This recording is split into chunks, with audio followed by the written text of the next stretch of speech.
तो दोस्तों आप सभी का स्वागत है और फिर से एक नए से वीडियो में। तो दोस्तों इस वीडियो में हम जानेंगे कि जब हमारा क्लास 11th कंप्लीट हो जाए तो हमें 12th में किस तरह से पढ़ाई करनी चाहिए ताकि हमारा जो रिजल्ट आए वह बेहतर से बेहतर आए। तो चलिए जानते हैं उनका एक एक स्टेप और हमें किस तरह से पढ़ना है उनके बारे में भी।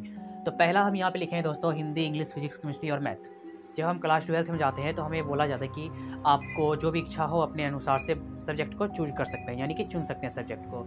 जब अगर कोई साइंस का स्टूडेंट होता है, अगर साइंस का, तो वो क्या करता है कि यही सब जो सब्जेक्ट है इन्हीं सब सब्जेक्ट को चुनते हैं। और यहाँ पे जो मैथ है, मैथ में प्लस में बायो भी ले लेता है कोई भी, कोई बायो लेता भी नहीं है या फिर कोई मैथ लेता है केवल।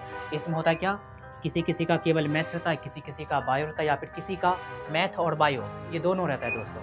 तो हम ये जानेंगे कि ये सारा का सारा सब्जेक्ट जो है इसे हमें एक साल में कैसे कंप्लीट करना है, कैसे रिवीजन करना है और हमें किस तरह से पढ़ना है उनके बारे में भी। तो चलिए जानते हैं।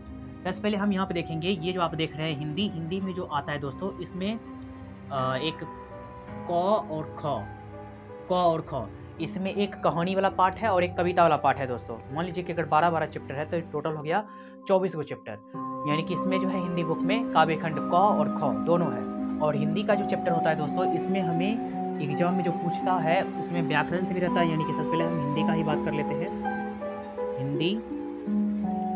हिंदी में जो आपको पढ़ना पड़ेगा एक कहानी है और एक कविता है। इन दोनों को पहले पढ़ना पड़ता है, कहानी प्लस कविता, यानी कि कहानी से भी बहुत सारे क्वेश्चन रहते हैं और कविता से भी बहुत सारे क्वेश्चन रहते हैं क्लास 12th का। दूसरा इसमें क्या है कि आपको एग्जाम में जो पूछा जाता है वो रहता है व्याकरण, यानी कि अगर हमें हिंदी को कंप्लीट करना होगा दोस्तों तो उनके लिए जो है कहानी और कविता हिंदी बुक को पढ़ना पड़ेगा। उनके साथ ही साथ हमें जो है व्याकरण का जो होता है अलग से उसे भी पढ़ना पड़ेगा, तब हम 100 में 100 नंबर ला सकते हैं। तो मेरा एक भी नंबर इधर उधर कहीं पर भी नहीं जाएगा दोस्तों। लेकिन अब हमें इसे पढ़ना कैसे है उनके बारे में भी तो जानेंगे। ये जो सब्जेक्ट है दोस्तों ये है 100 नंबर का, ये जो सब्जेक्ट है ये है 100 नंबर का, क्योंकि बोर्ड एग्जाम में 100 नंबर के इनसे क्वेश्चन मतलब 100 नंबर का पूछा ही जाएगा चाहे जैसे पूछे। और दूसरा दोस्तों ये तो हम समझ गए हिंदी का। अब देख लेते हैं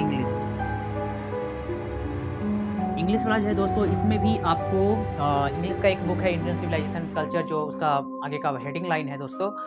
उस इंग्लिश चैप्टर में भी बहुत सारे क्वेश्चन उन्हीं से रहते हैं और उनके साथ ही साथ आपको इसमें भी सेम टू सेम कंडीशन है। इसका